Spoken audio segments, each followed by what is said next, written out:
329쪽을 보시면 임차권 등기가 나와 있는데 아마 지난 시간에 임차권 등기 명령에 의한 임차권 등기 한 기억이 있는데 했죠? 직권 보존 등기할 때 하지 않았습니까? 했죠? 네. 넘어가겠습니다. 이제 어디를 보시냐면 331쪽에 담보권에 관한 등기 절차가 나오는데 또 겁이 나요. 334쪽을 보십니다. 334쪽.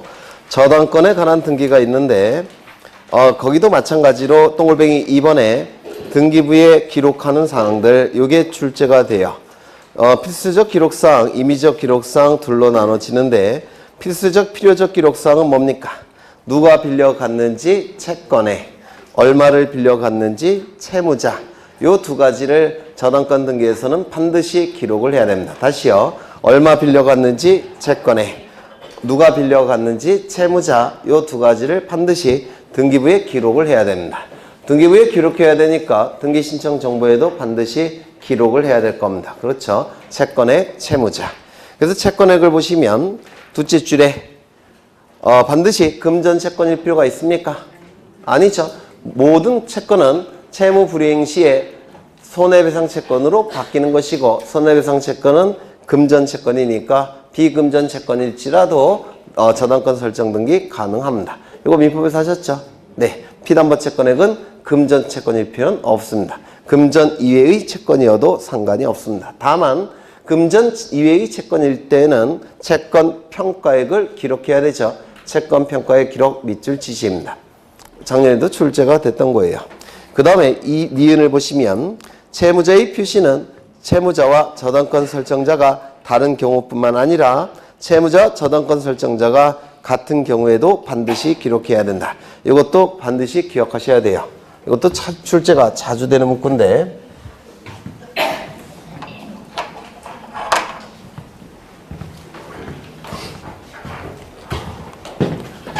여기에 이러한 부동산이 있고 소유자는 갑입니다. 갑이 소유자고요. 을로부터 10억 원을 빌립니다. 그냥 안 빌려주겠죠. 담보를 요구할 겁니다. 그래서 갑은 을에게 저당권을 설정하게 될 겁니다. 이때 요 을은 두 개의 지위를 갖고 있는데요. 10억 원을 빌려줬죠. 10억 원의 채권자. 그 다음에 이를 담보하기 위한 저당권 등기를 하면 저당권을 취득하게 될 겁니다. 저당권자. 요 갑도 두 개의 지위를 가지고 있죠. 첫 번째 뭡니까? 10억 원을 빌렸죠. 10억 원의 채무자. 그리고 저당권 설정을 통해서 담보를 제공했죠. 따라서 요 갑은 저당권 설정자의 지위를 갖습니다. 얘는 저당권자. 그래서 이때 이 갑과 을은 두 개의 지위를 가져요. 채권자의 지위와 저당권자의 지위. 여기는요. 채무자의 지위와 설정자의 지위. 두 가지 지위를 갖습니다. 이쪽은 적용되는 민법은 뭡니까? 채권편. 아래쪽은 물권편이 적용이 될 겁니다. 그렇겠죠. 그 다음에 이런 경우도 있을 수가 있어요. 갑은 을로부터 10억 원을 빌립니다.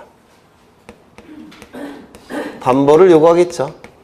그래서 담보를 제공해야 되는데 갑은 부동산이 없어요. 다행히 와이프 이름으로 부동산을 하나 가지고 있습니다. 이렇게 담보를 제공하는 경우도 있을 겁니다. 훌륭한 와이프죠. 그러면 을은 두 개의 법적 지위를 갖습니다. 첫 번째 10억 원의 채권. 그 다음에요. 저당권. 돈을 빌려간 자는 누굽니까? 갑, 채무자. 이 병은 민법에서 뭐라 얘기합니까? 물상보증인. 그렇죠. 민법에서는 물상보증인이라고 부르는데 우리 등기법에서는 담보를 제공한 자로서 저당권 설정자라고 불러요. 민법에서는 물상보증인, 우리 등기법은 저당권 설정자라고 부릅니다. 이때 이 경우는 채무자와 설정자 같죠? 이 경우는 어떻습니까? 다른 사람이죠. 그러면 채무자, 등기부에 반드시 기록되어야 될 내용은 두 가지인데요. 얼마를 빌려갔는지 채권액. 두 번째, 누가 빌려갔는지 채무자.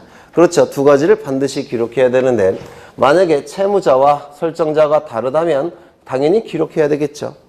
그런데 이 경우는 같은데 기록할 필요가 있느냐? 이게 문제가 된 사안이에요. 같은 사람이죠. 설정자와 채무자가 같은 사람인데 이걸 기록할 필요가 있느냐? 채무자를 기록해야 된다는 겁니다. 이유는요. 채무자와 설정자는 개념 자체가 달라요. 채무자는 돈을 빌려받은 자, 설정자는 담보를 제공한 자. 의미가 다르죠. 적용 법조문도 다릅니다. 이쪽은 민법의 채권편, 아래쪽은 민법의 물권편. 그래서 의미도 다르고 적용 법조문도 다르니까 같은 사람이건 다른 사람이건 무조건 채무자는 기록을 해야 되더라는 겁니다. 시험에 자주 나오니까 좀 기억해 두셔야 됩니다. 그 다음에 그 밑에 연대 채무자는 기록해야 되나? 연대 채무자는 채무자 맞습니까? 맞죠? 채무자 아니에요? 연대 채무자가 뭔지는 모르시겠죠? 그건 좀 이따가 설명을 간단하게 드릴 거예요. 연대 채무자도 채무자이니까 당연히 기록을 해야 될 겁니다. 다만 연대 보증인은 채무자가 아니죠. 보증을 쓴 자에 불과하죠. 따라서 채무자로서 기록할 필요는 없을 겁니다. 그 다음에 거기 밑에 보시면 수인이 채무자가 연대 채무자라고 하더라도 등기기록상 기록은 단순히 채무자라고 기록해야 된다. 왜냐하면 채무자가 연대 채무자이건 단순한 채무자이건 저당권자 입장에서는 차이가 있을까요? 없을까요? 없어요. 저당권자 입장에서 의미가 없습니다. 왜냐하면 저당권자는 피담보채권액이 변제되지 않으면 어떻게 합니까? 저당권 그냥 실행해버립니다. 저당권을 그냥 실행하기 때문에 채무자가 연대 채무자건 단순한 채무자건 관심 없습니다. 그렇죠. 피담보채권이 변제되지 않으면 저당권자는 그냥 저당 목적물을 저당권 실행 절차에 넘겨버려서 채권액을 변제받기 때문에 채무자가 연대 채무자건 단순한 채무자건 관심이 없어요. 따라서 구태여 연대 채무자라고 기록할 필요가 있습니까? 없습니다. 그냥 채무자라고만 기록합니다. 이거 이해가 되실까요? 네, 이것도 기억해 두셔야 됩니다. 그래서 기억관 이유는 반드시 기억하셔야 돼요. 자주 출제가 되는 문구니까. 그 다음에 디귿을 보시면 디귿 거기 보시면 채권의 채무자 이게 필요적 기록상이고 나머지는 임의적 기록상입니다. 나머지는 임의적 기록상이에요. 그 다음에 등기 신청 나와 있는데 니은을 보시면 저당권 설정 등기는 소유자를 기준으로 몇 번째 도출됐습니까? 첫 번째. 따라서 무슨 등기? 쥐등기. 그런데 전세권자와 지상권자가 설정해주는 저당권이 있죠. 지상권부 저당권, 전세권부 저당권, 소유자를 기준으로 몇 번째 도출됩니까? 두 번째. 따라서 무슨 등기? 부기등기. 그렇죠. 네. 그 다음에 거기 335쪽을 보시면 저당권의 변경 등기의 특징이 나와 있습니까? 네. 거기 저당권 등기에 저당권의 변경 등기 특징 이거 별표 하나 쳐놓으십니다. 별표 한번 쭉 읽어보시면 돼요. 넘기겠습니다. 336쪽에 B번 있죠. B번 저당권 말소 등기 시 등기 권리자와 등기 의무자 나와 있는데 요거 별표 치시입니다. 요걸 좀 볼 거예요. 지금 좀 볼 겁니다. 이것도 민법에서도 하셨어야 될 내용이에요. 민법, 등기법 양쪽에서 출제가 되는데요. 굉장히 고급 문제로 출제가 되는 겁니다. 이 부분은 여기에 이러한 부동산이 존재합니다. 소유자는 갑이에요. 갑이 을로부터 10억 원을 빌립니다. 그냥 빌려주질 않겠죠. 담보를 요구할 겁니다. 이때 갑은 을에게 저당권을 설정해 줄 겁니다. 저당권 설정이 이루어지면 10억 원의 피담보 채권이 발생을 했을 테고 이를 담보하기 위한 저당권 등기를 하고 저당권을 취득하게 될 겁니다. 이 저당권이 설정되기 위해서는 우리 민법 186조에 의해서 두 가지가 있어야 되죠. 첫 번째 뭡니까? 저당권 설정 계약이 체결돼야 됩니다. 두 번째, 저당권 설정 등기가 실행이 돼야 됩니다. 그래서 이 두 가지 요건이 충족이 되면 을은 저당권을 취득할 겁니다. 맞습니까? 물론 이 돈 빌리는 계약은 소비대차 계약을 통해서 돈을 빌릴 겁니다. 여기까지 되셨습니까? 되셨죠? 이때 요 갑이 병과 매매 계약을 체결합니다. 그리고 소유권 이전 등기를 하게 될 겁니다.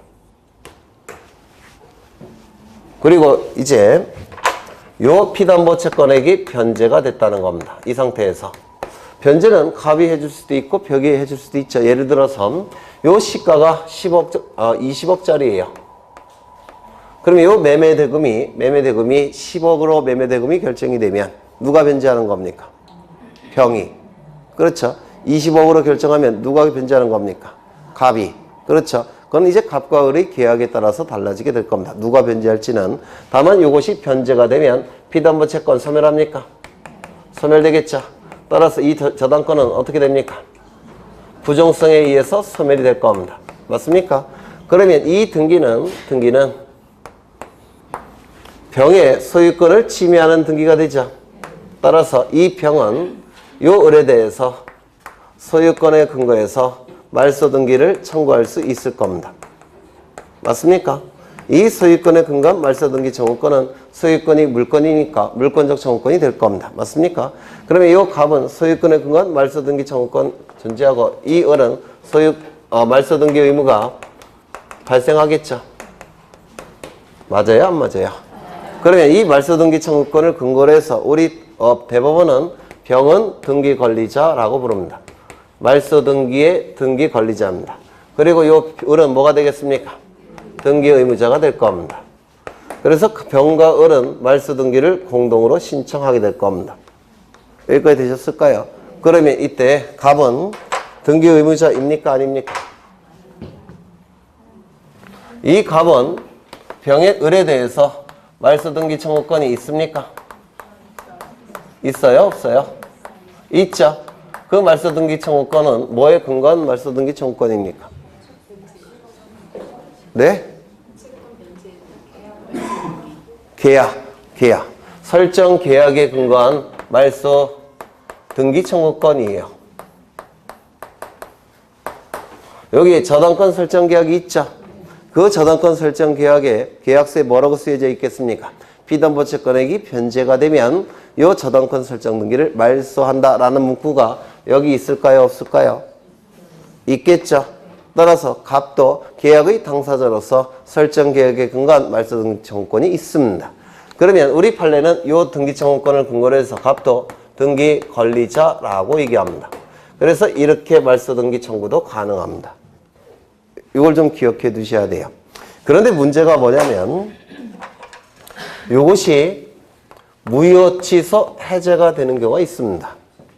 설정 계약이 무효 취소 해제되는 경우 있습니까? 있겠죠. 그러면 이 저당권 발생합니까? 발생하지 않습니까? 소급해서 소멸하죠. 소급해서 소멸하니까 이 등기는 어떻게 돼야 될까요? 말소돼야 되겠죠. 왜요? 병의 소유권을 침해하는 등기이기 때문에 그렇습니다. 맞습니까? 그렇다면 말소 등기 청구권을 을에게 행사할 수 있습니까? 소유권에 근거한 말소 등기 청구권 을에게 행사할 수 있습니까? 민법에서 안 하셨어요? 이것도? 했어요? 이 등기는 이것이 무효 취소 해제가 돼버리면 을에게 저당권이 발생합니까? 발생하지 않습니까? 발생하지 않아요. 그렇죠? 그러면 저당권이 없는 자가 저당권 등기 가지고 있습니까? 없죠. 그 등기는 현재 소유권자인 병의 소유권을 침해하는 등기죠. 따라서 소유권에 근거한 말소 등기 청구권 행사할 수 있습니까? 있습니다. 그 청구권을 근거로 해서 이 병은 이 등기의 말소의 등기 권리자로 인정을 받습니다. 이때 요 갑도 말소 등기 청구권 있습니까?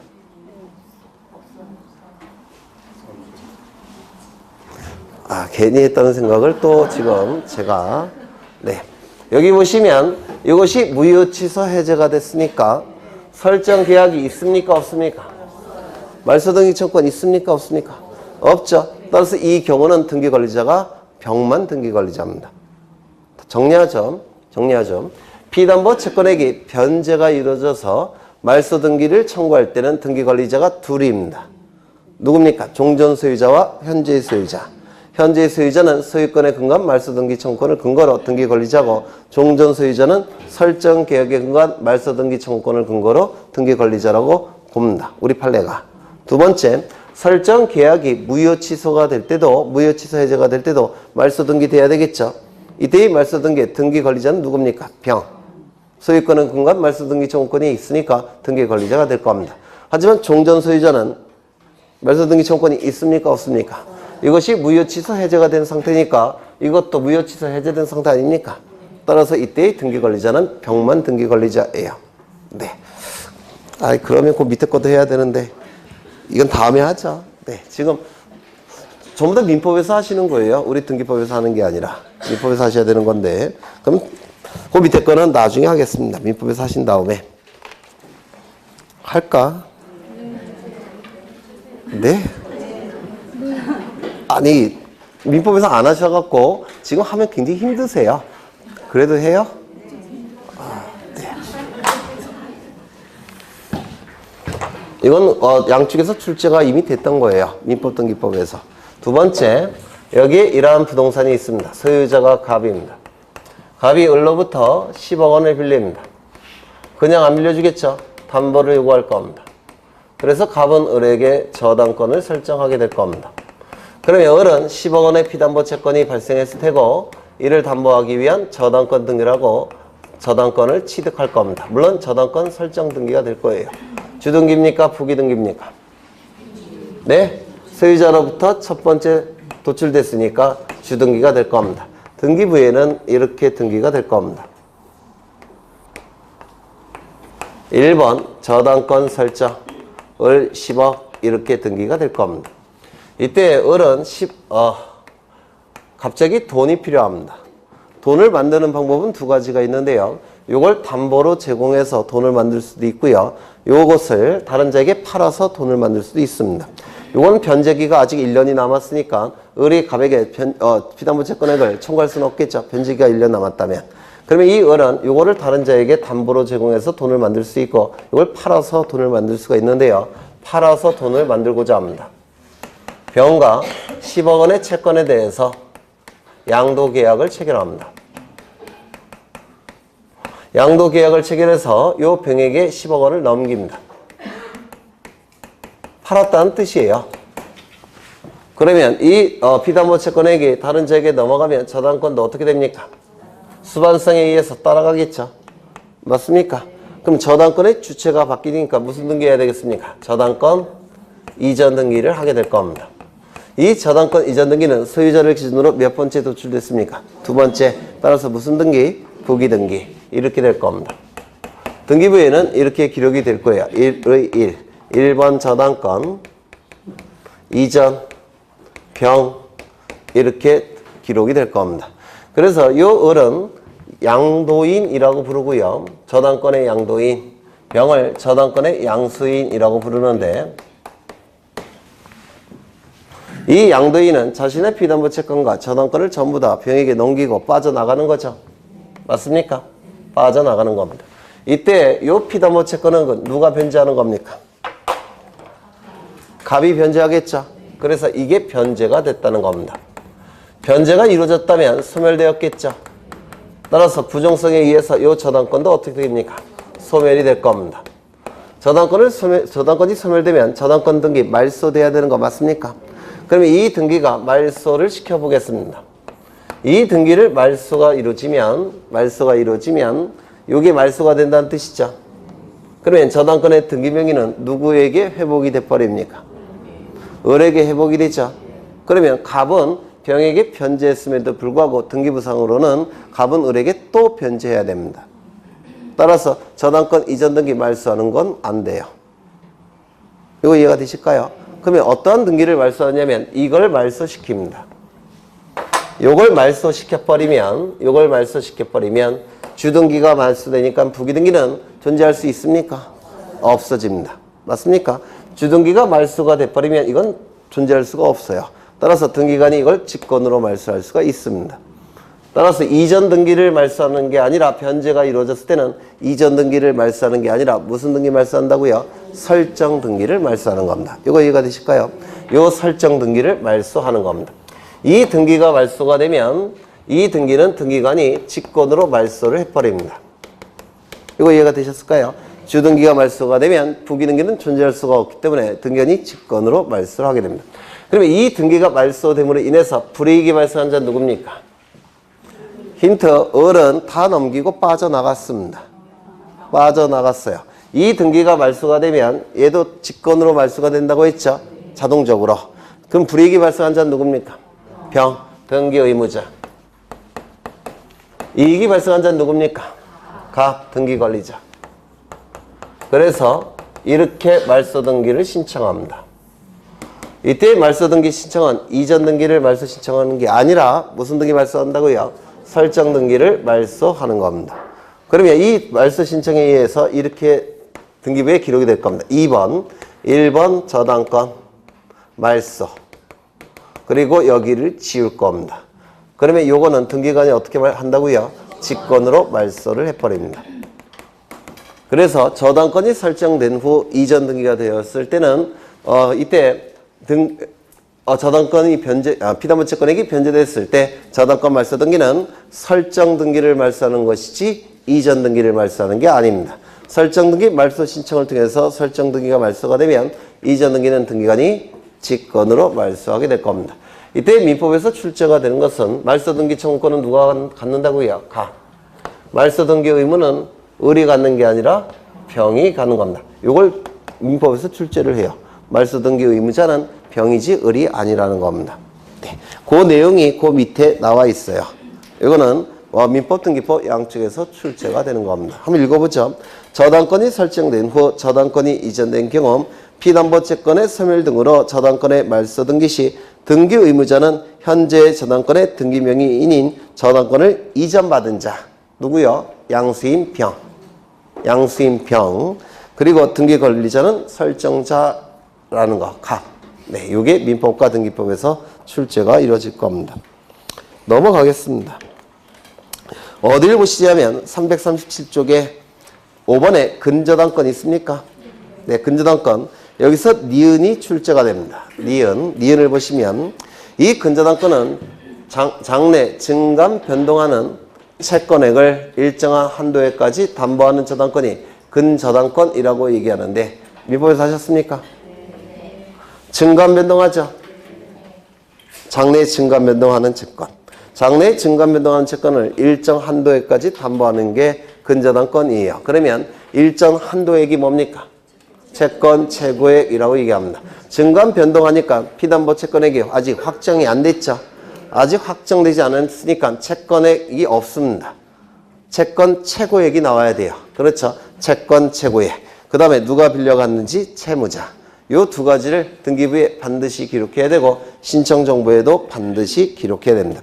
거기에 채권 최고액은 반드시 단일하게 기록해야 되고 근저당권의 채권자 채무자가 수인일지라도 채권자 채무자별로 채권액을 구분하여 기록할 수 없다. 밑줄 치시고요. 채무자가 수인인 경우 수인의 채무자가 연대 채무자 하더라도 등기기록에 단순히 채무자라고 기록한다. 이것도 기억하셔야 돼요. 이것 좀 보겠습니다. 이거는 근저당권뿐만 아니라 일반 저당권도 똑같은 내용인데요. A와 B는 형제예요. 형제. 얘는 큰형, 둘째 이렇게 형제인데요. 이 둘이 형제가 사업을 하기 위해서 을이라는 은행으로부터 돈을 빌리고자 합니다. 얼마를 빌리느냐면 10억. 10억을 빌리고자 합니다. 그러면 담보를 요구하겠죠. 담보를 요구할 겁니다. 이때 A, B의 아버지는 갑인데요. 자식을 위해서 살고 있는 아파트를 담보로 제공합니다. 참 훌륭한 아버지죠. 제가 볼 때는 미친 거 아닌가 생각이 드는데 살고 있는 아파트는 담보 잡히면 안 되죠.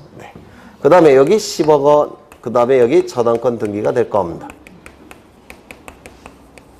그런데 어떤 형식을 취했느냐면 요 10억 원을 A가 갚기로 하고 요 B는 5억 원 B가 이렇게 갚기로 했다라는 겁니다. 그러면 등기부에 A 5억, B 5억 이렇게 기록할 필요가 있겠습니까? 없어요. 왜요? 저당권자는 누가 변제하지 않았건 전액이 변제되지 않으면 이 저당권 실행해서 경매 절차로 넘깁니다. 따라서 채권액을 따로 구분하여 기록할 필요가 있습니까? 없다라고 얘기합니다. 이거 이해가 되실까요? 이때 A가 5억을 변제하기로 했고 B가 5억을 변제하기로 하면 이걸 분할 채무라고 부릅니다. 이게 원칙적인 채무예요. 채무자가 여럿이 있을 때 분할 채무라고 불러요. 분할 채무. 그런데 계약서에 어떻게 썼냐면 요 A가 A, B가 10억을 전액을 변제하기로 이렇게 계약서 쓰는 경우 있겠습니까? 계약서에 요 A가 10억 변제하기로 했고 B가 10억 변제하기로 했습니다. 둘 중에 하나만 변제하면 돼요. 그러니까 A가 전액을 변제할 책임을 부담하고 B도 전액을 변제할 책임을 부담할 수도 있죠. 이걸 연대채무라고 불러요. 연대채무. 그러니까 채무자 1인이 전액을 변제할 책임이 있을 때 이를 연대채무라고 불러요. 채무자 1인이 자신의 채권에만 변제할 책임이 있을 때 분할채무, 전액을 변제할 책임이 있을 때 연대채무. 이걸 민법에서 나온 내용이에요. 물론 여러분 시험범위 없으니까 어려우실 거예요. 그냥 의미만 알아두세요. 빌린 돈만 갚을 때 분할채무, 전액을 갚아야 될 때 연대채무, 5억 빌렸는데 10억을 변제할 책임이 있을 때 연대채무라고 부릅니다. 그러면 여기다가 연대채무라고 기록할 필요가 있느냐? 없습니다. 혹시 담보물권의 통유성 중에서 불가분성이라는 거 공부한 적 있습니까? 그게 뭡니까? 이 저당권은 불가분 쪼개질 수가 없기 때문에 전액이 변제되지 않을 때 피담보채권의 전액이 변제되지 않으면 무조건 이걸 실행할 수가 있습니다. 불가분이어서. 그래서 연대채무자라는 건 저당권자의 의미가 있습니까? 없습니까? 없어요. 이거 이해가 되실까요? 네. 그런 문구예요. 다시 한번 읽어보죠. 채권 최고액은 반드시 단일하게 기록해야 되고 불가분성 때문에 그렇습니다. 근저당권의 채권자, 채무자가 수인일지라도 각 채권자, 채무자별로 채권액을 구분하여 기록할 필요가 있습니까? 없어요. 불가분성 때문에 그렇습니다. 일부라도 변제가 되지 않으면 저당권 실행할 수가 있기 때문에 그렇습니다. 채무자가 수인인 경우 그 수인이 채무자가 분할채무가 아닌 연대채무자라 하더라도 등기기록에 연대채무자로 기록할 필요가 있습니까? 없습니다. 채권자 입장에서는 한 푼이라도 변제가 되지 않으면 불가분성에 의해서 저당권 전체를 실행할 수가 있기 때문에 그렇습니다. 네, 좀 어렵죠? 네, 민법 지식이 있어야지만 좀 이해가 되실 겁니다. 그래서 이 니은도 출제될 확률이 대단히 높기 때문에 좀 기억해 두셔야 됩니다. 나중에 유학집 할 때 또 할 거예요. 출제가 자주 되니까 넘어가겠습니다. 그 다음에 342쪽을 보시면 저당권부 채권에 대한 권리질권과 담보권에 관한 등기 나와 있죠. 이걸 뭐라고 부르냐면 저당권부 채권질권, 저당권부 채권담보권이라고 부르는데요. 저당권부 채권질권, 저당권부 채권담보권은 기억하실 거 하나예요. 주등기일까요? 부기등기일까요? 부기등기. 그것만 기억하시면 돼요. 저당권부 채권질권과 저당권부 채권담보권은 소유권자를 기준으로 두 번째 도출되기 때문에 부기등기한다. 그것만 기억하시면 돼요. 넘기겠습니다. 변경등기. 이 변경등기는 예전에 2월 달에 제가 정리한 적이 있는데 혹시 기억나십니까? 부동산 표시 변경 등기, 권리 변경 등기, 또 하나는요. 등기명의 표시 변경 등기. 기억나셔요? 전혀 안 나시죠?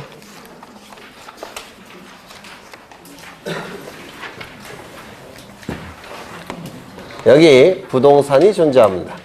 이 부동산에 관한 권리에 관한 정보를 수집해서 부동산 권리에 관한 정보를 수집해서 등기부에 기록이 되겠죠. 등기부에 기록을 할 겁니다. 표지부에 부동산 표시사항을 기록할 테고 갑구을구에는 권리에 관한 내용을 기록할 겁니다. 맞습니까? 이때 이 부동산 표시사항은 둘로 나눠지죠. 건물의 표시사항이 있을 테고 토지의 표시사항이 있을 겁니다. 건물의 표시사항은 뭐가 있죠? 소재, 대지 지번, 건물의 종류, 건물의 구조, 건물의 면적. 이 세 가지를 건물의 내역이라고 불렀습니다. 토지의 표시사항은 소재, 지번, 지모, 면적 이런 것들이 기록이 될 겁니다. 그렇겠죠?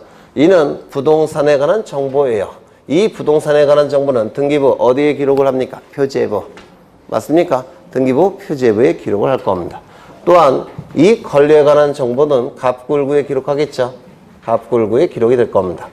이 갑구을구에 첫 번째 권리의 종류별로 그 내용들이 기록이 될 겁니다. 맞습니까? 권리의 종류별로 내용들이 기록이 될 거예요. 소유권. 소유권에 관한 내용은 어디에 기록이 됩니까? 갑부에 기록이 될 겁니다. 소유권 이외의 권리 있겠죠? 뭐가 있습니까? 지상권, 지역권, 전세권, 또 임차권, 뭐 저당권, 이런 권리들이 어디에 기록이 됩니까? 울구에 기록이 될 겁니다. 맞습니까? 이 소유권은 갑부에 기록이 되는데 그 내용은 뭐 지분 같은 것들이 있을 겁니다. 그 다음에 지상권, 지역권, 임차권 이런 것들은 존속기간이 기록되겠죠. 맞습니까? 지상권, 지역권은 지상권 같은 경우는 지료가 기록이 될 테고 전세권 같은 경우는 전세금이 기록이 될 겁니다. 임차권은 차임이 기록이 될 겁니다. 저당권은 누가 빌려갔는지 채무자, 얼마를 빌려갔는지 채권에 이런 것들이 내용으로 기록이 될 겁니다. 맞습니까? 그 다음에 또 권리자가 기록이 되겠죠. 권리자가. 이 권리자를 뭐라고 부르냐면 등기명의인이라고 얘기합니다. 이 등기명의인에 관한 내용은 그 표시사항이 뭐였습니까? 이름, 주민번호, 주소가 있을 겁니다. 맞습니까? 이때 이 등기의 종류에 따라서 소유권에 관한 등기명의는 어디에 기록이 되겠습니까? 갑부에. 소유권 이외의 권리에 관한 내용은 어디에 기록이 되겠습니까? 을구에 기록이 될 겁니다. 여기까지 되셨을까요? 그렇죠. 이때 이 부동산 권리에 관한 정보가 일부 변화가 있더라는 겁니다. 일부 변화가 있을 때 다시요. 이 부동산 권리에 관한 정보를 정확하게 수집해서 등기부에 기록을 해야 되겠죠. 맞습니까? 이때 이 부동산 권리에 관한 정보 중에서 일부가 나중에 변화가 있더라는 겁니다. 그러면 나중에 변화가 있다면 여기에 기록된 내용과 이 변화가 이루어진 부분은 일치합니까? 일치하지 않습니까? 일치하지 않는다고 했죠. 즉 일부 불일치가 발생을 한다고 했습니다. 일부 불일치가 발생했다면 이거 고쳐서 제대로 공시 기능을 올려야 되겠죠. 따라서 일치시켜야 된다고 했는데 이 등기를 뭐라고 불렀습니까? 네, 변경 등기라고 불렀습니다. 그 다음에 처음부터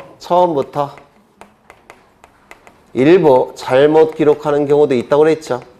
일부 잘못 기록을 했다면 잘못 기록한 부분에 대해서는 불일치하겠죠. 이때도 일부 불일치가 발생을 할 겁니다. 이때 이를 일치시켜주는 등기가 무슨 등기라고 했습니까? 경정 등기라고 했는데 기억나십니까? 그렇죠. 그러면 여기서 나중에 변화가 있었으니까 이걸 뭐라 불렀습니까? 후발적 일부 불일치. 처음부터 일부 잘못 기록했죠. 그러면 이 일부 불일치는 처음부터 일부 불일치라고 해서 원시적 일부 불일치 이렇게 말씀을 드렸습니다. 기억나실까요? 네. 그러면 이 부분에 일부 불일치가 나타났을 때 그때 원시적 일부 불일치면 무슨 등기? 경정 등기. 후발적 일부 불일치면 변경 등기. 맞습니까? 그러면 이 내용들은 부동산 표시 사항이니까 여기에 일부 불일치가 발생했을 때는 뭐라고 불렀습니까? 부동산 표시 변경 등기. 기억나실까요? 원시적 일부 불일치면 여기는 부동산 표시 경정 등기. 그래서 이 원시적 후발적 이것만 차이가 있다고 했죠. 변경 등기와 경정 등기는 요것만 차이가 있습니다. 나머지는 차이가 없어요. 그 다음에 요거 여기에 나중에 일부 변화가 나타났을 때 뭐라고 그랬습니까? 권리 변경 등기. 이런 것들이 잘못 변화가 있었다는 겁니다. 변화가 나타났다는 겁니다. 그때 하는 등기가 뭐라고요? 권리 변경 등기. 처음부터 이 부분을 일부 잘못 기록했을 때 하는 등기가 뭐라고요? 권리 경정 등기. 그 다음에 이름, 주민번호, 주소에 변화가 나타났을 때 하는 등기가 뭐라고 했습니까? 등기명의인 표시 변경 등기. 처음부터 잘못 기록하면요. 등기명의인 표시 경정 등기. 이렇게 정리한 적이 있는데 기억 안 나실까요? 나시죠? 네. 그럼 이 부동산 표시 변경 등기는 첫 번째 표제부에서 합니까? 갑골구에서 합니까? 표제부. 두 번째 단독 신청입니까? 공동 신청입니까? 표제부 등기는 권리에 관한 내용이 기록되지 않죠. 권리를 상실하여 불이익이 발생하는 등기부자가 있습니까? 없다고 했습니다. 따라서 단독 신청. 그 다음에 세 번째, 이 부동산 표시 변경 등기를 신청할 때 가장 중요한 첨부 정보는 뭐라고 그랬죠? 대장이 기준이 된다고 그랬죠. 따라서 대장 증명 정보를 첨부한다고 했습니다. 네 번째, 주등기입니까? 부기등기입니까? 언제나 주등기라고 했죠. 언제나 주등기. 요것만 외워달라고 부탁을 드린 적이 있는데 기억나실까요 이제? 네. 그러면 이건 말로 하겠습니다. 첫 번째, 갑구을구입니까? 표제부입니까? 갑구을구. 두 번째, 단독 신청, 공동 신청? 공동 신청. 세 번째, 가장 중요한 첨부 서면은 뭡니까? 계약서. 네 번째, 원칙은 부기등기인데 주등기할 때도 있다고 했죠. 그 다음에 등기명의 표시 변경 등기. 첫 번째, 표제부입니까? 갑구을구입니까? 갑구을구. 두 번째, 단독 신청, 공동 신청? 이름, 주민번호, 주소가 바뀐다고 해서 권리를 상실합니까? 아니죠. 따라서 단독 신청. 세 번째, 가장 중요한 첨부 정보는 뭐였습니까? 주민등록표 등초번. 왜? 이름과 주소가 기록되어 있으니까. 네 번째, 주등기, 부기등기. 언제나 부기등기. 이것만 암기하시면 된다고 했는데 기억나시죠? 그 다음에 쭉 넘어가겠습니다. 그럼 어디를 보시냐면 357쪽에 거기 4번 있습니까? 4번에 별표 그려져 있죠? 네, 요거는 좀 출제될 가능성이 높기 때문에 보셔야 돼요. 예전에 한 것 같기도 하고.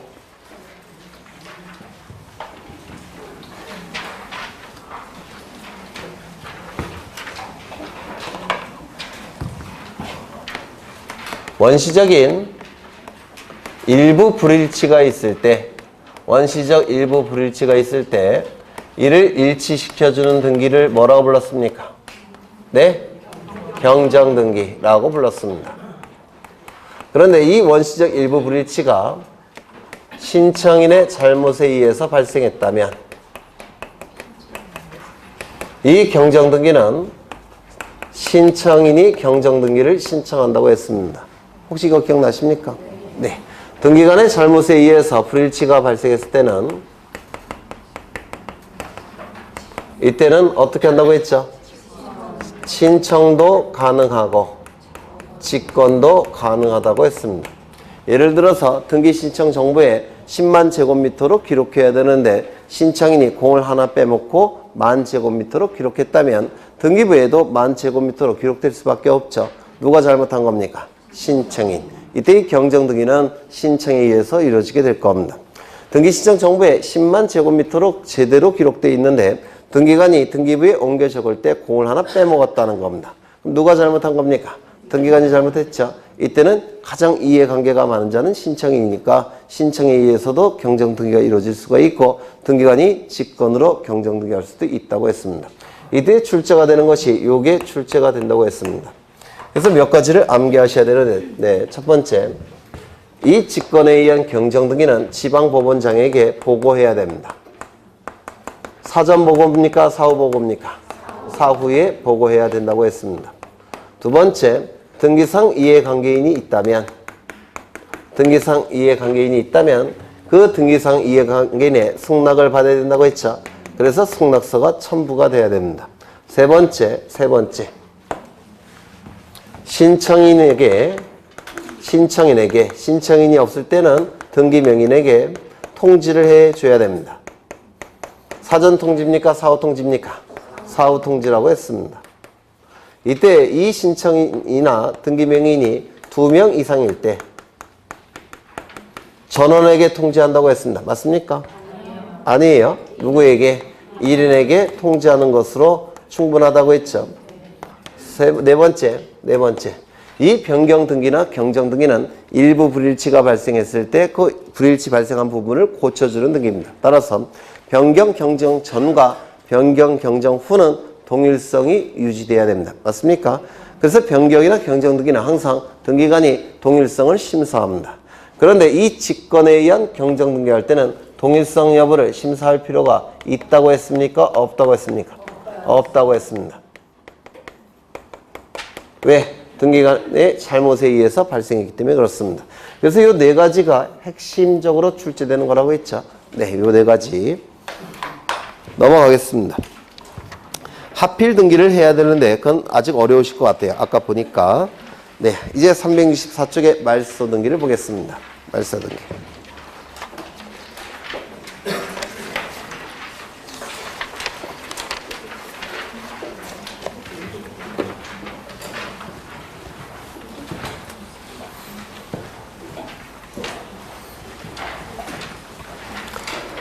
말소 등기와 말소 회복 등기도 출제가 되고 있는데요.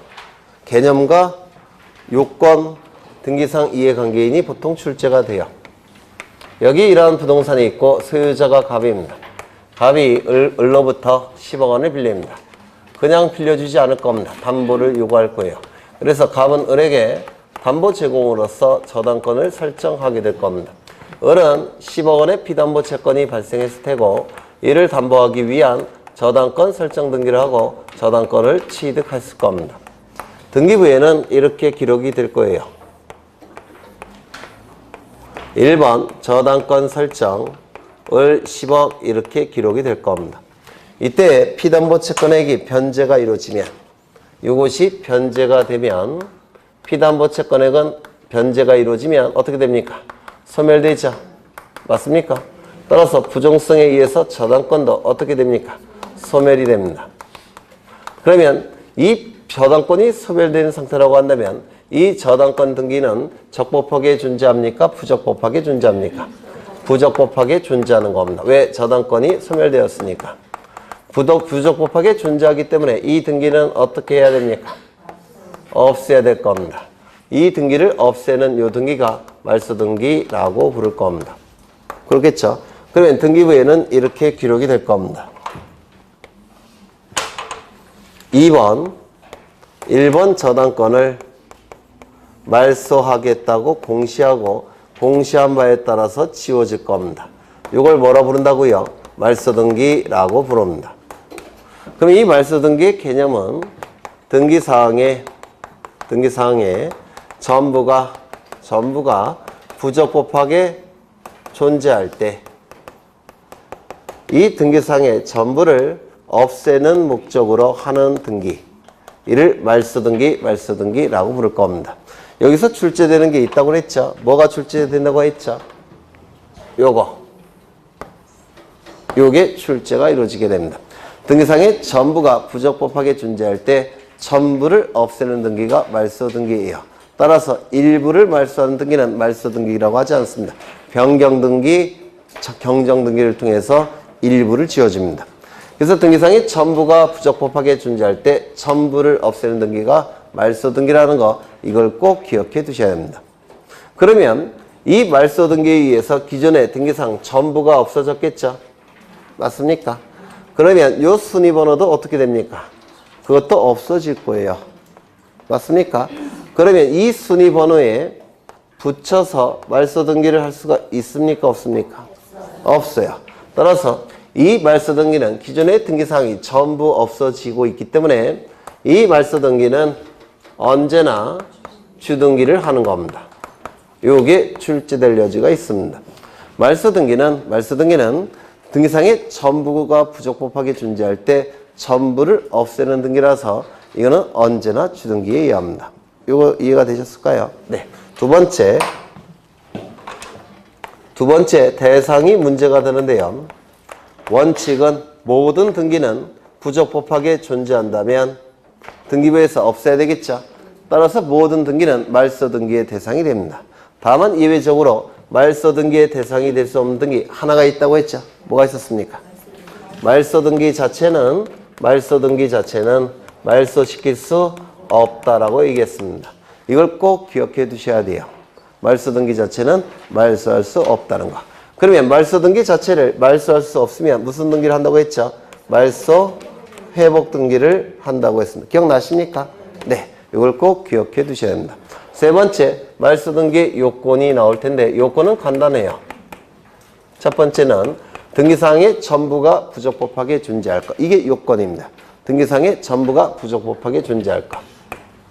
등기사항의 전부가 부적법하게 존재할 것. 이게 첫 번째 요건이에요. 그러면 일부가 부적법하게 존재한다면 말소 등기할 수 없고 무슨 등기한다고 했습니까? 변경이나 경정 등기 또는 말소 회복 등기를 하는 거예요. 전부일 때만 말소 등기를 할 수가 있습니다.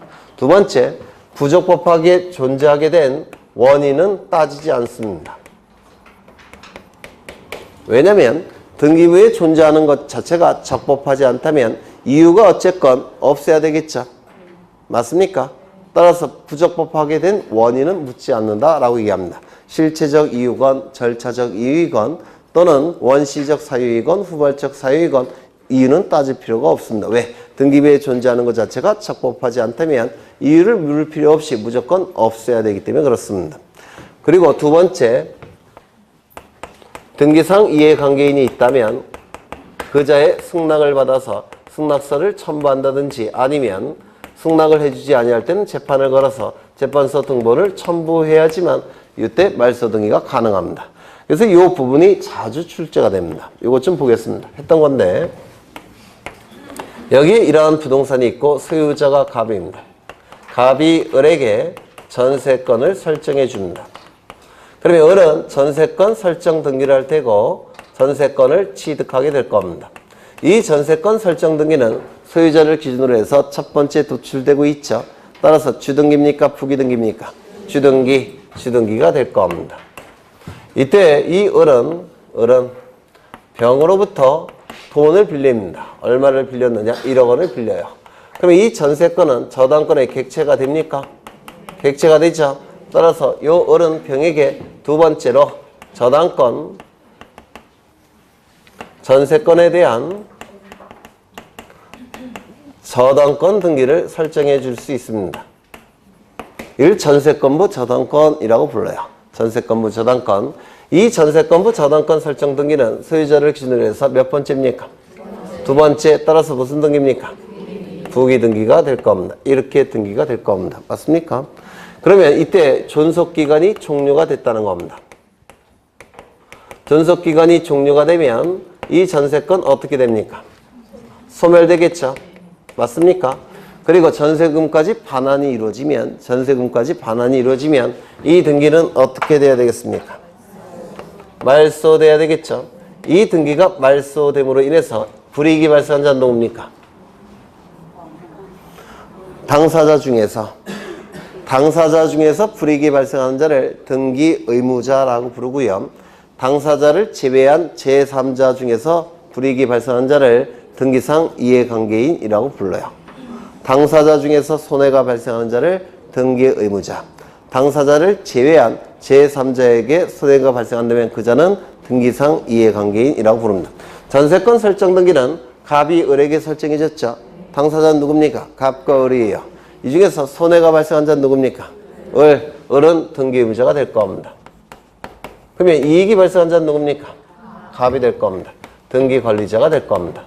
그래서 등기 권리자 갑과 등기 의무자 을이 등기소에 가서 말소 등기를 공동으로 신청하게 될 겁니다. 맞죠? 그러면 이 등기가 말소가 되면 부기 등기로 구성된 전세권, 저당권 등기는 존재할 수 있습니까? 없어요. 소멸이 돼버립니다. 맞습니까?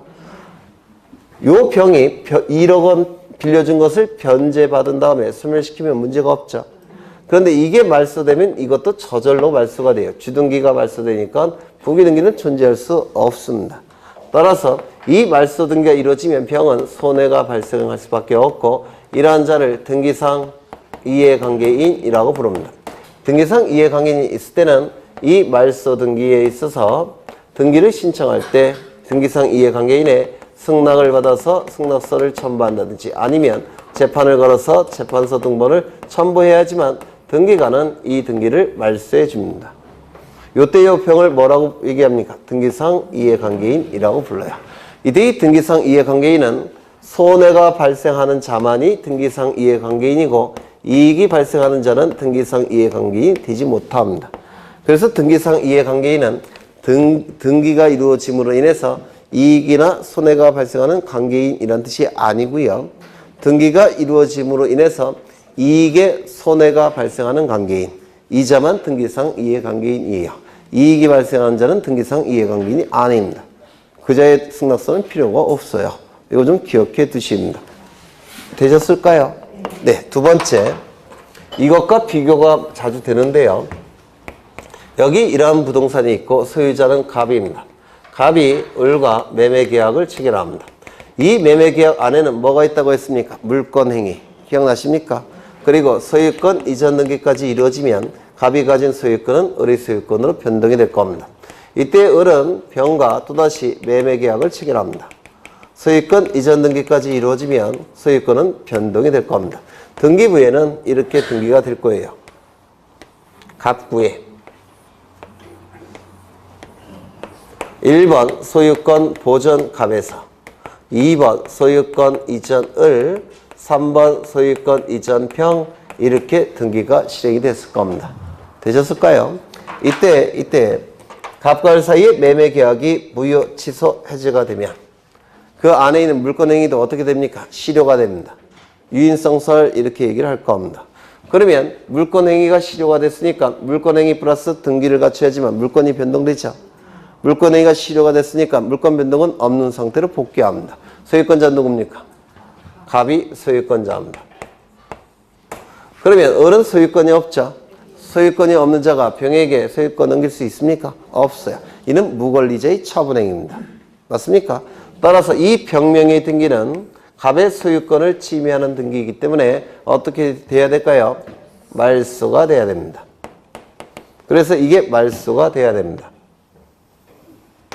그러면 이 등기가 말소되면 등기 명의는 누구 명의로 회복합니까? 네? 을의 명의로 회복이 됐죠. 따라서 이 등기도 갑의 소유권을 침해하는 등기죠.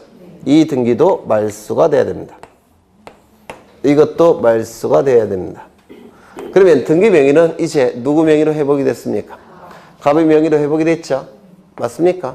그러면 이 등기가 말소됨으로 인해서 불이익이 발생한 자 누굽니까? 네? 을 등기 의무자. 이 등기가 말소됨으로 인해서 이익이 발생한 자는 누굽니까? 갑 등기 권리자. 그래서 이렇게 말소 등기를 신청할 겁니다. 맞습니까? 그러면 이 병은 손해가 발생합니까? 손해가 발생한다면 등기상 이해관계인이 될 테고 등기상 이해관계인이라면 말소 등기를 신청할 때 이자의 승낙을 받아서 승낙서가 첨부된다든지 재판을 걸어서 재판서 등본이 첨부가 돼야지만 등기관은 이 등기를 말소해 줄 겁니다. 맞습니까? 그러면 손해가 발생합니까? 발생하지 않습니다. 이유는요. 이것이 말소된 다음에 이게 말소가 돼요.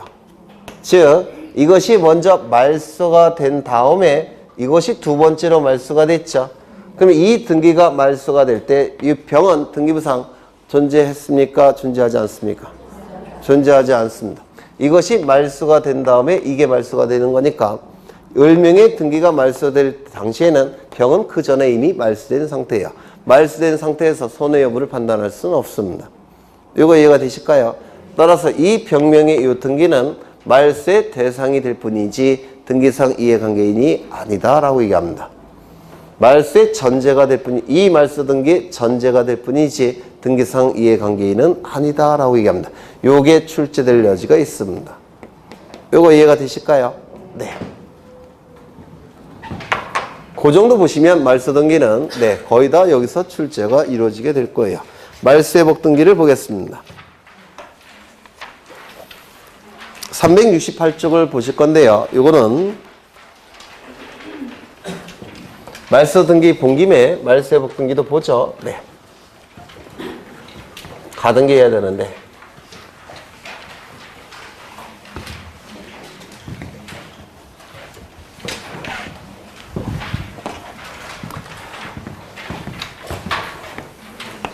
여기에 이러한 부동산이 있고요. 소유자는 갑입니다. 갑이 을로부터 10억 원을 빌립니다. 그냥 안 빌려주겠죠. 담보를 요구할 겁니다.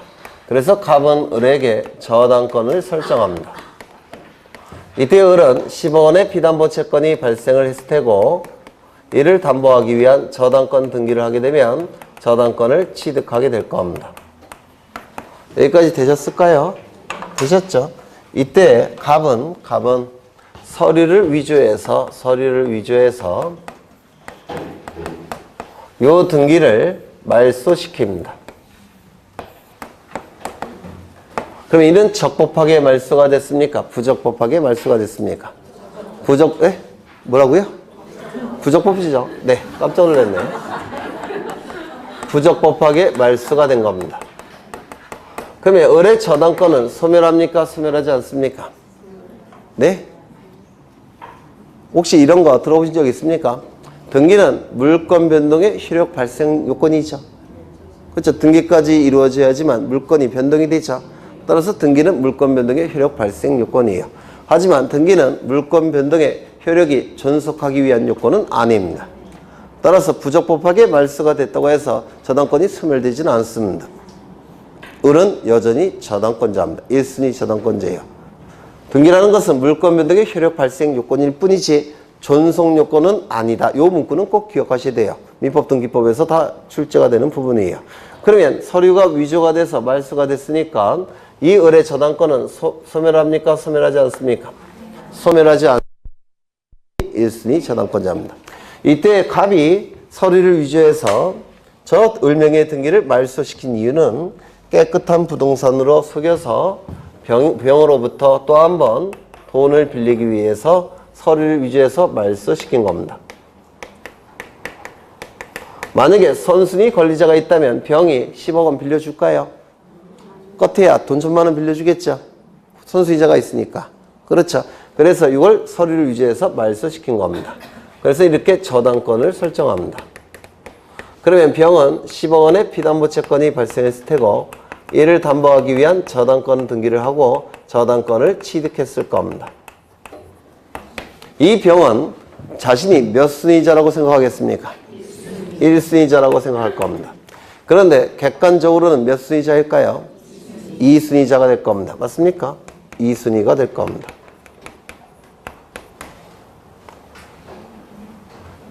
그러면 등기부에는 이렇게 등기가 될 겁니다. 1번 저당권 설정, 그 다음에 10억을 이렇게 등기가 될 겁니다. 되셨나요? 그렇죠? 아닌가? 을이야, 을 먼저 하는 겁니다. 을. 이렇게 됐을 겁니다. 이때 서류가 위조가 돼서 말소가 됐죠? 2번 1번 저당권 말소, 그리고 여기를 이렇게 지울 겁니다. 맞습니까? 이렇게 지울 겁니다. 이건 나중에 설명했어야 되는데 급한 마음에. 네. 그럼 이 등기는 적법하게 말소됐습니까? 부적법하게 말소가 됐습니까? 부적법하게 말소가 됐죠. 부적법하게 말소가 됐을 때 을의 저당권은 소멸합니까? 소멸하지 않습니까?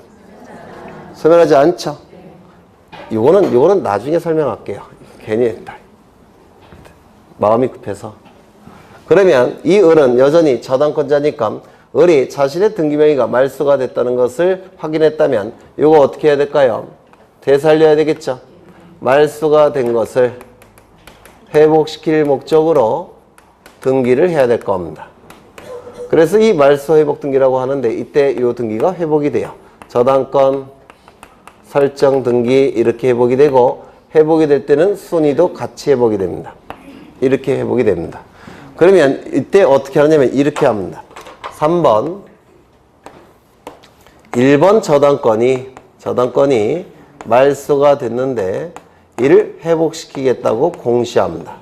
공시한 바에 따라서 회복을 시켜요. 저당권 설정 을 10억. 이때 순위도 회복이 이루어집니다. 1 이렇게 등기가 실행이 됩니다. 이때 이 등기를 말소 회복 등기라고 불러요. 그럼 이 말소 회복 등기 개념은 뭐냐면 등기사항에 전부 또는 일부가 부적법하게 말소가 됐을 때 이 전부 또는 일부를 회복시켜 줄 목적으로 말소가 된 것을 회복시킬 목적으로 하는 등기, 이를 말소회복등기, 말소회복등기라고 부릅니다. 이때 여기서 출제가 될 수 있는 건 요겁니다. 전부뿐만 아니라 모두 포함이 된다고요. 일부. 이걸 꼭 기억해 두셔야 돼요. 말소회복등기는 전부뿐만 아니라 일부도 가능하다는 거. 여기 보시면 이 저당권 등기가 서류가 위조가 돼서 부적법하게 말소가 됐죠. 맞습니까? 이때 전부를 말소시켰습니다. 전부를 말소시키게 돼요. 그러면 요 순위도 부적법하지만 말소가 됐죠. 그럼 여기다가 이렇게 붙여서 기록할 수 있습니까? 없습니까? 없어요. 그래서 이 전부 말소 회복 등기는 주등기에 의하게 됩니다. 그런데 만약에 여기서 일부만 말소가 됐다는 겁니다. 일부만. 그러면 여기는 살아있겠죠? 만약에 일부만 말소가 됐다면 나머지는 살아있지 않겠습니까? 살아있으니까 여기에 붙여서 기록할 수 있습니까? 있겠죠? 따라서 일부 말소 회복은 주등기입니까? 부기등기입니까? 부기등기를 하는 겁니다. 이것 좀 기억하셔야 돼요. 전부 말소 회복은 주등기, 일부 말소 회복은 부기등기. 이제 요건을 보실 텐데 요건은 세 가지예요. 말소 회복 등기의 요건은 세 가지인데 첫 번째, 등기 사항에 전부 또는 일부가 부적법하게 말소가 됐을 것. 이게 첫 번째 요건입니다. 여기서 기억하셔야 될 것은 일부가 포함된다는 거, 이거 꼭 기억해 두셔야 합니다. 일부가 포함된다는 거. 두 번째, 부적법하게 말소가 된 원인은 따지지 않습니다. 따라서 원시적 사유이건 후발적 사유이건 또는 실체적 이유이건 절차적 이유건 따지지 않습니다. 근데 여기서 하나 더 기억하셔야 될 게 자발적으로 말소했다면 이는 부적법하게 말소가 된 겁니까? 적법하게 말소가 된 겁니까? 적법하게 말소가 된 겁니다. 따라서 자발적으로 말소할 때는 말소회복 등기가 가능합니까? 불가능합니까? 불가능하다라고 얘기합니다. 자발적 말소는 부적법하게 말소가 된 게 아니라 적법하게 말소가 된 겁니다. 따라서 말소회복 등기는 불가능합니다. 이거 하나 기억해 두셔야 되고요. 두 번째 요건은 말소된 등기를 말소하는 방식으로 회복시킬 수 있습니까? 없습니까? 없다고 했죠. 말소된 등기를 말소하는 방식으로 하는 것이 아니라 회복시키는 방식으로 한다라고 했습니다. 세 번째 요건은 이것도 제3자에게 불측에 손해를 줘서는 안 됩니다. 제3자에게 불측의 손해를 입혀서는 안 됩니다. 등기상 이해관계인이 있다면 그때는 뭐 해야 된다고요?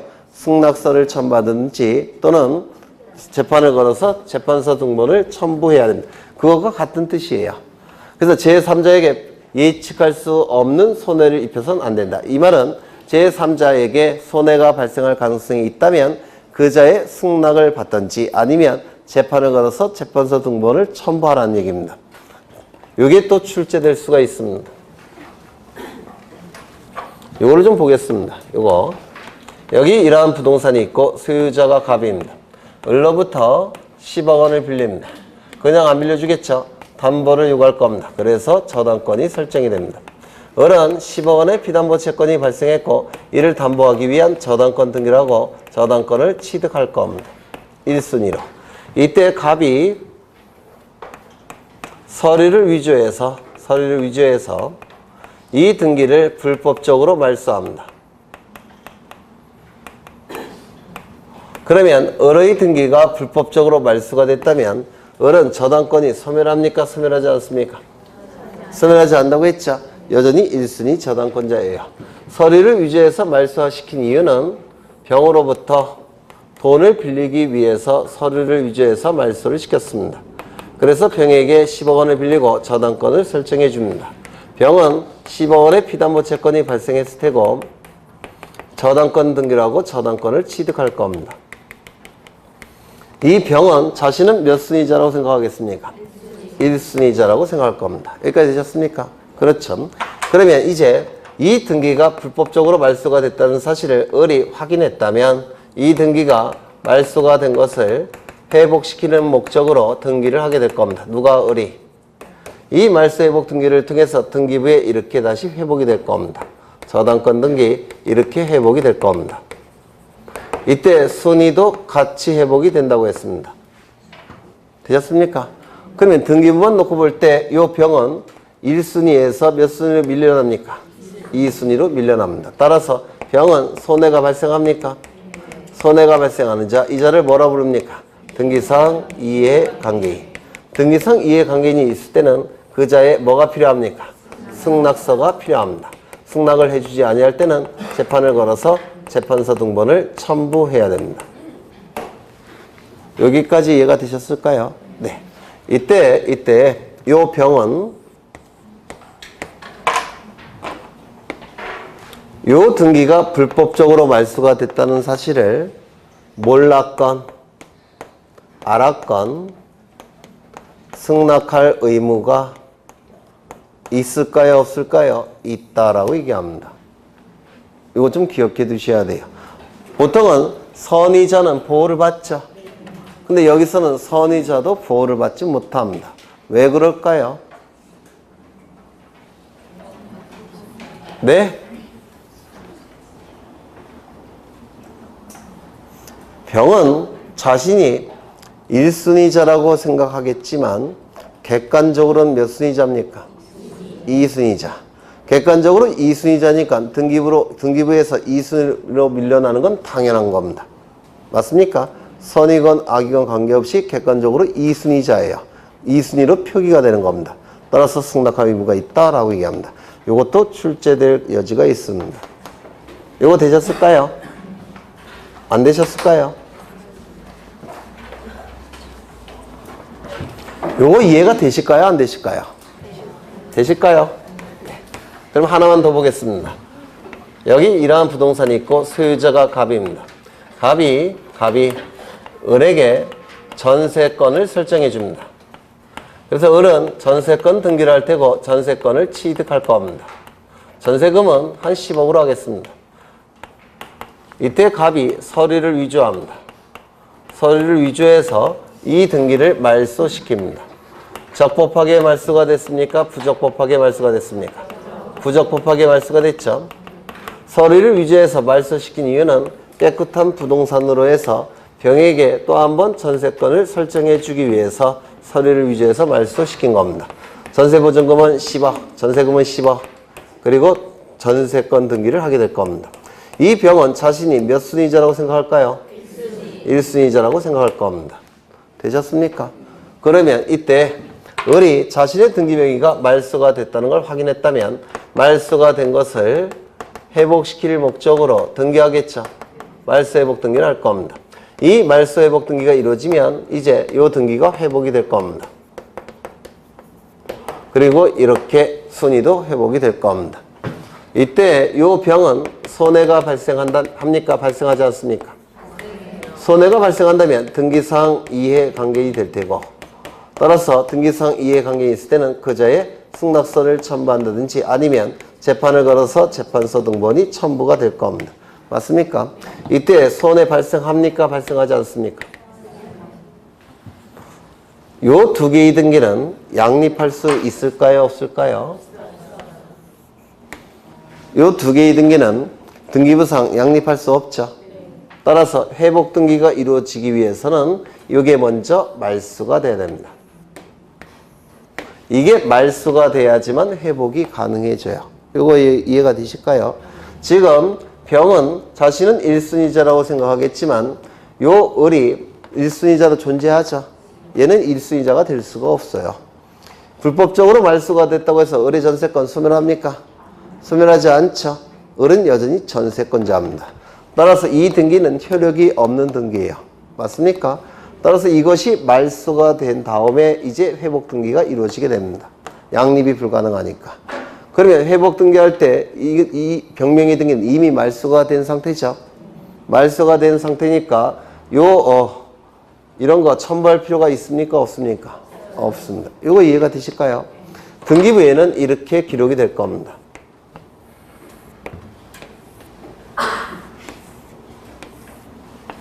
1번 전세권 설정, 그 다음에 을 10억, 2번 1번 전세권 말소, 그리고 이렇게 지워졌을 겁니다. 그런데 이 말소 등기는 서류가 위조가 돼서 말소가 됐으니까 불법적으로 말소가 된 거죠. 을의 전세권 소멸합니까? 소멸하지 않습니까? 소멸하지 않습니다. 을은 여전히 전세권자예요. 이 상태에서 3번 전세권 설정 병 10억 이렇게 등기가 됐죠. 맞습니까? 이때 말소 회복 등기를 하게 되면 전세권자가 둘이 나타나게 돼요. 따라서 말소 회복 등기 하기 전에 이걸 먼저 소멸시켜야 된다고 했죠.